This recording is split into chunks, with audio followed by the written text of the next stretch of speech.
बहुत महत्वपूर्ण हाथ जोड़कर विनती करना चाहूंगा, restore indexation on long term capital gain.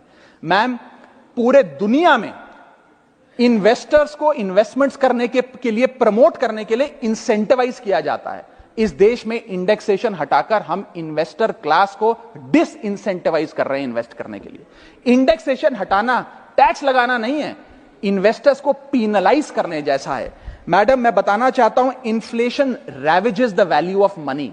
पैसे को खा जाता है इन्फ्लेशन, इसीलिए हम कॉस्ट ऑफ एक्विजिशन को इंडेक्स कर कैपिटल गेन टैक्स की कैलकुलेशन करते हैं। और जो लोग खुश हैं आज कि कैपिटल गेन टैक्स को 20% से घटाकर 12.5% कर दिया है, उनके लिए मैं एक उदाहरण लाया हूं। इस उदाहरण के माध्यम से हम समझ जाएंगे कि कैसे इंडेक्सेशन हटाना इस देश के इन्वेस्टर को एक बहुत बड़ी उसकी जेब पे डाका डालने जैसा है।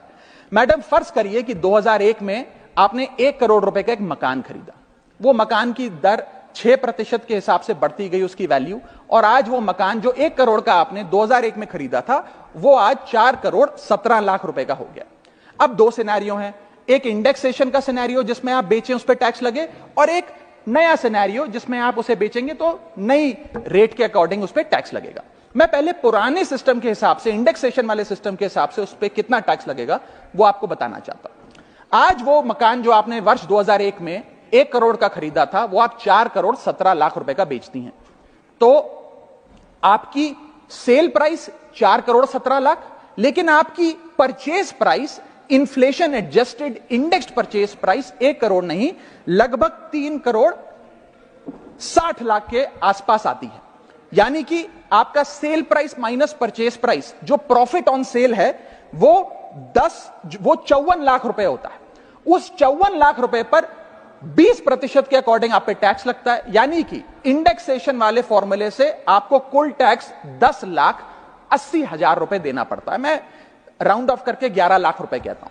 लेकिन जो नई व्यवस्था है जिसमें इंडेक्सेशन आपसे छीन लिया गया है, उसमें sale price 4 crore 17 lakh, cost price 1 crore, मुनाफा 3 करोड़ 17 लाख, उस पर 12.5% टैक्स, यानी कि टैक्स कुल मिलाकर आपका बनता है 39,62,000। यानी कि नई व्यवस्था में वही 1 करोड़ का मकान अगर आप बेचेंगे आज 4 करोड़ 17 लाख का, तो आपको लगभग 40 लाख रुपए टैक्स देना पड़ेगा, और पुरानी व्यवस्था में आपको मात्र 11 लाख रुपए टैक्स देना पड़ेगा। यानी कि 40 माइनस 11 लगभग 29 लाख रुपए का एडिशनल टैक्स आपको देना पड़ेगा मात्र 1 करोड़ रुपए के प्लॉट की सेल पर। यह है इंडेक्सेशन का खेल। इसीलिए indexation long term capital investments के लिए अति आवश्यक है। मैं सरकार से अनुरोध करूंगा कि उसे ना हटाएं, और आज मैं इस सदन में भविष्यवाणी करता हूं, अगर आपने इंडेक्सेशन वापस लागू नहीं किया तो 3 चीजें होने जा रही हैं इस देश में। पहला, रियल एस्टेट में इन्वेस्टमेंट गिरने वाली है और लोग अपना ड्रीम होम कभी नहीं खरीद पाएंगे। दूसरा, अंडर वैल्यूएशन होगी प्रॉपर्टी डील्स की, सब लोग सर्कल रेट पे प्रॉपर्टी खरीदेंगे बेचेंगे, कोई असल कीमत नहीं बताएगा। और थर्ड थिंग जो इस देश में होने जा रही है, रियल एस्टेट सेक्टर में भारी तादाद में ब्लैक मनी आने जा रहा है, अगर आपने ये इंडेक्सेशन का फैसला वापस नहीं लिया।